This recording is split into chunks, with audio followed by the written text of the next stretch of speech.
Imagine if one day you found yourself walking along a familiar path, your thoughts scattered only to encounter something so chilling, so unexplainable, that it leaves you questioning your very reality. This is the story of the great German writer Johann Wolfgang von Goethe and his terrifying encounter with his own doppelganger.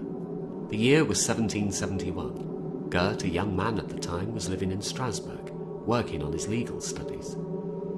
Yet his heart and mind were not on the law, but rather on art, poetry, and philosophy.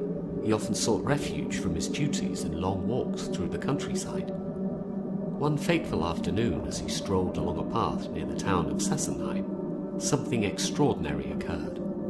He was feeling particularly distressed that day, weighed down by an unresolved romance with a young woman named Friedrich Brion. His thoughts churned as he moved, lost in the haze of his emotions.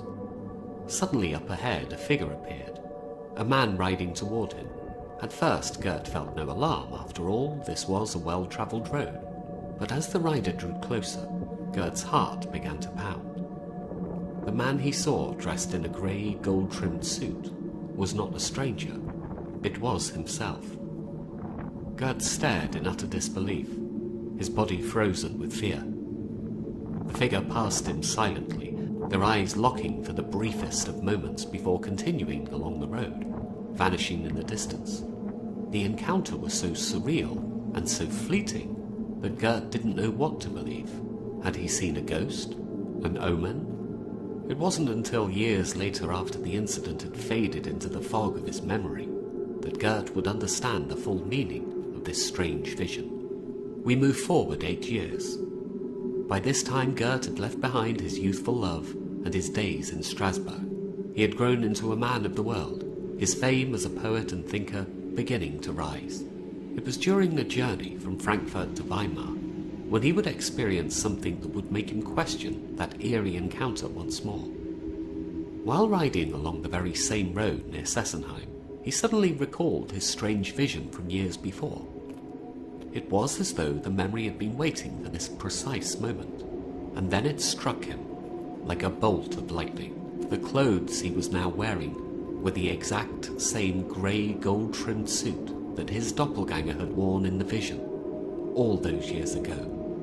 It was as if the figure he had seen was not a ghost from the past, but rather an image of his future self, travelling backwards through time to deliver a message. The phenomenon of seeing one's own doppelganger, or double, has long been linked to supernatural beliefs.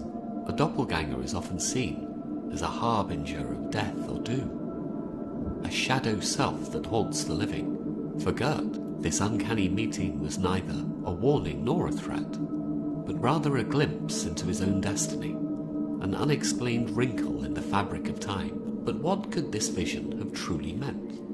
Some say it was a manifestation of Goethe's inner turmoil, his divided soul taking physical form on that lonely road.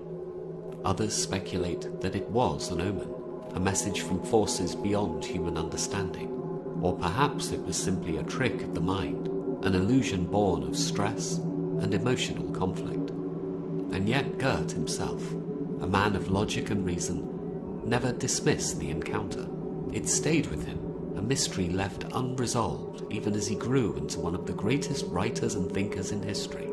In his autobiography, Goethe reflected on the strange event, without ever offering an explanation, as if some mysteries were never meant to be understood, only experienced. What do you think happened on that day on the road to Sessenheim? Was it a mere coincidence? A fleeting hallucination? Or was Goethe truly visited by his future self, caught in a moment when time itself bent to reveal a secret that no one could fully grasp? Whatever the answer, Goethe's encounter with his doppelganger remains one of the most eerie and enigmatic tales in literary history, a reminder that sometimes the most chilling stories are not found in fiction, but in life itself. Thank you for listening. If you enjoyed this story, don't forget to like, subscribe, and join us again for more.